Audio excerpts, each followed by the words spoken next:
Hi everyone, this is OC from Digital Adventures. Got another great project for you today. This one is called Pong. In Pong we have one paddle, we have another paddle, we have a ball. So let me click on full screen and show you how this works. So we click on this full screen here, we activate it, and we see the ball goes back and forth. And then if it gets to the edge, it essentially stops. So essentially what we try to do with the paddles is to keep the ball from going either to the left or the right off screen, and the ball just kind of goes back and forth. And so let's exit out of here and let me show you how this works. And so let's clear out this existing code for the ball, the paddle, and the other paddle. We'll go ahead and get started. All right, so we're going to start off with paddle one. And what we're going to do is we're going to say when green flag clicked. And the first thing that we want to do is we want to make sure that our paddle is positioned correctly. So what we're going to do is we're going to grab ourselves a go to XY. And for this one, we're going to start it off at, let's see, where is this position? Oh, no, that's paddle two. All right, so this is paddle one. And what we're going to do is we're going to position it right there. And that automatically picks up the position when you drag it on the screen. And so what we're going to do is we're going to say that we're going to have that to be at 22021. And then what we're going to do is we're going to go into events. And we're going to, or control, we're going to get ourselves a forever loop. And then we're going to get ourselves 3 if-then conditional statements. The first two are going to control the up-down movement of the paddle, and then the second one's going to say what happens when we engage with the ball. And so what we're going to do first is we're going to sense whether or not the up arrow or the down arrow is being pressed. So we're going to grab ourselves a key space pressed from sensing. We're going to change this to an up arrow. We're going to change this to a down arrow. And then we're going to go into motion, and we're going to get ourselves a couple change Y by blocks. We're going to grab one, we're going to grab a second. For the first one, we're going to have this be at a 5. And then for the next one, we're going to have this be at a -5. And then what we're going to do is we want to know whether or not we're touching the ball. And so what we're going to do is we're going to grab this here, and we're going to say, what happens if we're touching the ball? So before we do this, what we're going to do is we're going to create ourselves a couple variables. This is going to be X speed, and then the next one's going to be Y speed. And these are going to allow us to have the motion with the ball. And so what we're going to do is we're going to set our X speed and our Y speed based on the engagement with the ball. So we're going to do X speed. We're going to get a multiplier operator. And what we're going to do is when X speed engages with the paddle, what we're going to do is we're going to change that by -1. So we're going to go back in here. We're going to grab our X speed variable, and we're going to change that by -1. And then the next thing that we're going to do is we're going to set our Y speed.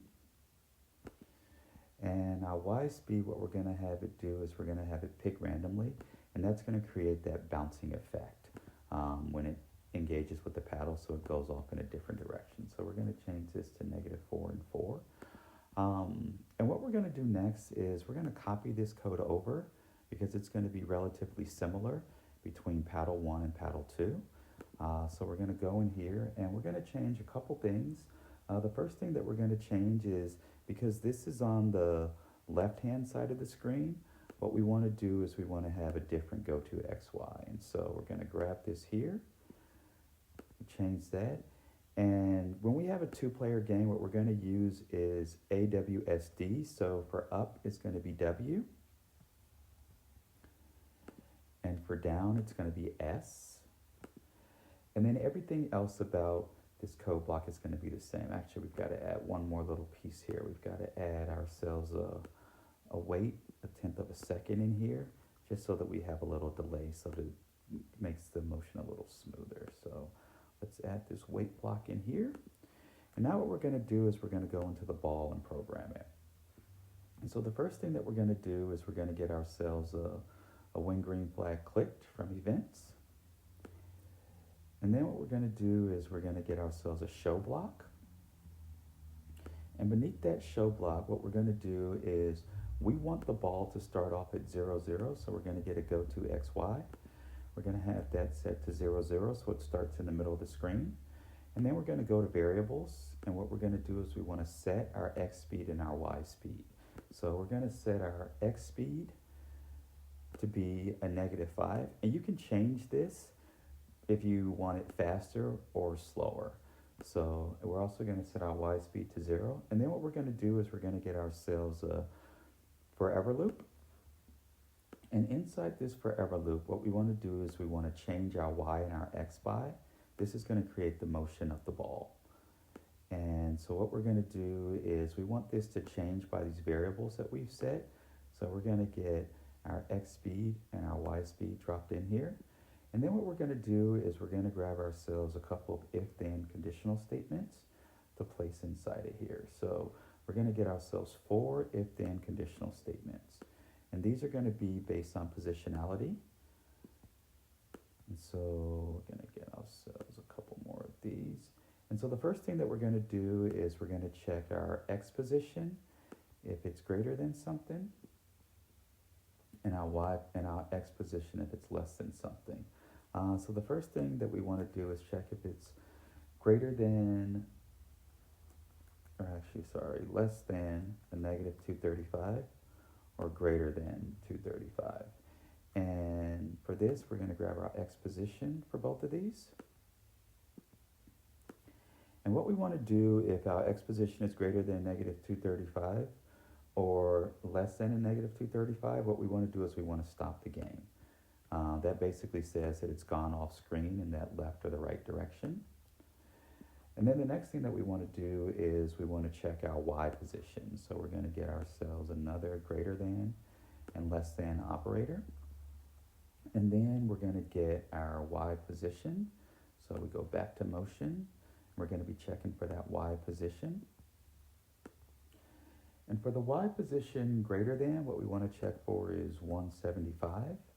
And for the Y position less than, we want to check for -175. And in these cases, what we're going to do is we're going to change our Y speed, or we're going to set our Y speed. And that's going to make sure that the game keeps going. So we're going to set Y speed, and we're going to set the other Y speed. And what we're going to do is we're going to use that multiplier operator again. And what we want to do is we want to make sure that we set our Y speed to offset by a -1 in this case. So grab this here, and then we're going to grab a Y speed, going to grab another Y speed, and we're going to change this by a -1. What that's going to allow it to do is every time it hits the top or the bottom, it's going to bounce instead of stopping the game. So let's click on full screen. Actually, before we do that, let's hide these variables so that they don't interfere with the game. And then let's click on the green flag. And we see that the ball bounces back and forth. It hits the paddle, and then it goes in the other direction. If it doesn't hit the paddle, the whole thing stops. Let's do this one more time. And you see that it goes back and forth. And like I said before, if you want to make this a little faster, what we could do is we could change this X speed. Let's change this to a -8. And let's see what it looks like when it goes a little faster. So we see that the ball goes a little faster when we change that X speed, that initial sort of velocity that we set it at. So hope you all enjoyed this project. If you're liking our comment, we appreciate a comment, a like, or a subscribe. Hope to see you back for the next one. Thank you so much.